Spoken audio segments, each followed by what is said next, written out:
Tuhan bersamamu. Inilah Injil suci Yesus Kristus menurut Matius. Bab 24 ayat 42 sampai dengan ayat 51. Nasihat supaya berjaga-jaga. Yesus berkata kepada murid-muridnya,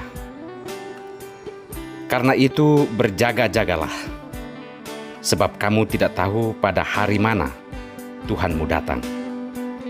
Tetapi ketahuilah ini, jika tuan rumah tahu pada waktu mana pada malam hari pencuri akan datang, sudahlah pasti ia berjaga-jaga dan tidak akan membiarkan rumahnya dibongkar. Sebab itu, hendaklah kamu juga siap sedia, karena Anak Manusia datang pada saat yang tidak kamu duga. Siapakah hamba yang setia dan bijaksana yang diangkat oleh tuannya atas orang-orangnya untuk memberikan mereka makanan pada waktunya? Berbahagialah hamba yang didapati tuannya melakukan tugasnya itu ketika tuannya datang. Aku berkata kepadamu, sesungguhnya tuannya itu akan mengangkat dia menjadi pengawas segala miliknya.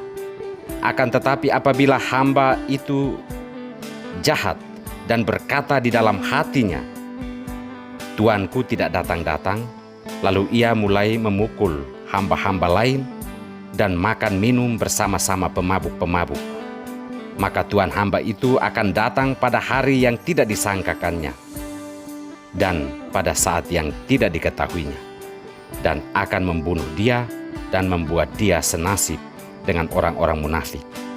Di sanalah akan terdapat ratapan dan kertakan gigi." Demikianlah Injil Tuhan.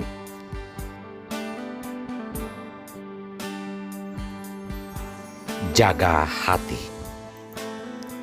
Inilah sampan bersama saya, Pater Domikevi, SVD. Bapak, Ibu, saudara-saudariku yang terkasih, dimanapun Anda berada saat ini, sampan kembali menyapa Anda sekalian. Semoga selalu berada di bawah lindungan Tuhan. Saudara-saudariku yang terkasih, memperbaiki hidup dimulai pertama-tama dari kemampuan menjaga hati. Karena setiap kata dan tindakan yang keluar dan tampak dalam hidup itu adalah ekspresi dari hati kita. Jika hati kita penuh dengan kekacauan dan kejahatan, maka kata-kata dan tindakan yang muncul dan dilemparkan kepada orang lain itu adalah kekacauan dan kejahatan. Sebaliknya, jika hati kita aman, damai dan tentram, serta penuh cinta kasih, maka kita akan mengeluarkan kata-kata yang terukur kesantunannya dan perilaku yang penuh dengan cinta kasih dan kedamaian. Hati adalah dasar dari setiap gerak hidup kita sebagai manusia, sekaligus yang bisa membedakan kita dari makhluk yang lain. Walau tidak dapat disangkali bahwa kadang ada makhluk hidup lain yang memiliki hati yang baik seperti kita manusia, bahkan mungkin melebihi hati manusia yang penuh dengan kejahatan. Maka supaya kita tetap menjadi manusia, menjaga hati dari berbagai kejahatan adalah kuncinya.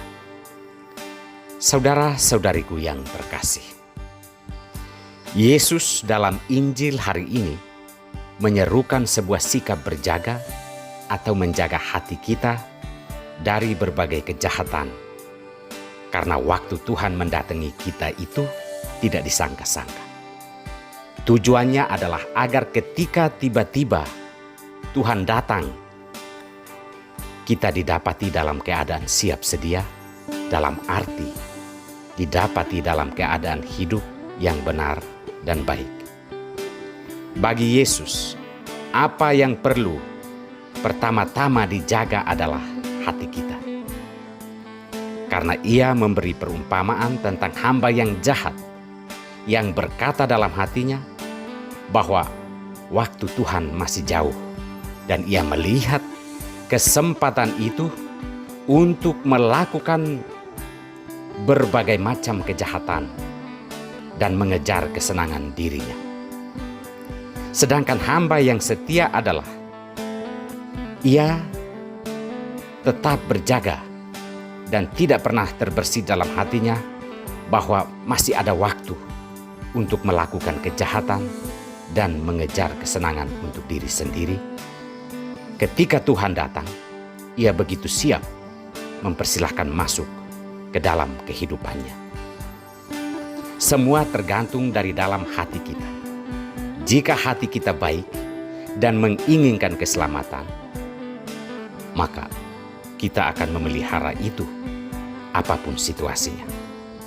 Dalam bacaan kedua, Paulus menasehati jemaat di Tesalonika untuk mengisi hati mereka dengan kelimpahan cinta kasih satu terhadap yang lain.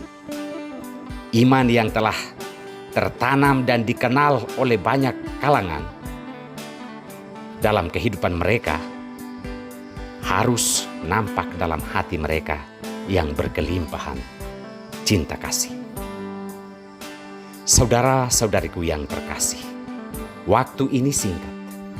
Maka bagi orang yang baik dan memiliki hati nurani yang benar, ia akan mau mengisi kehidupannya dengan cinta kasih yang berlimpah dan mengisinya dengan berbagai kata dan perbuatan baik.